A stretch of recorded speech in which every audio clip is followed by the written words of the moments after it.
আসসালামু আলাইকুম সবাইকে। আজ আমি মলা মাছের বড়া রেসিপি রান্না করবো। এটা বাচ্চাদের জন্য খুবই উপকারী একটা রেসিপি। মলা মাছের সাথে মলা মাছের মাথা কেটে আলাদা করে বেটে গ্রাইন্ডার করে একদম মিহি করে নিয়ে তার সাথে পরিমাণ মতো পেঁয়াজ, কাঁচামরিচ, রসুন দিয়ে সাথে হালকা পরিমাণ হলুদের গুঁড়া, মরিচের গুঁড়া, ধনিয়া গুঁড়া, লবণ এবং অল্প পরিমাণ চালের গুঁড়া দিয়ে মেখে নিতে হবে। বড়া বানিয়ে গরম করা প্যানে দিয়ে অল্প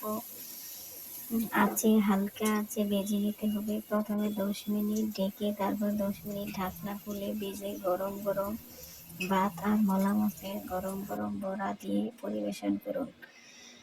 আমার ভিডিওটি দেখে আপনারা কতটুকু উপকৃত হয়েছেন কমেন্টসে জানাবেন এবং আমার ভিডিওটি সাবস্ক্রাইব ও বেশি বেশি শেয়ার করবেন।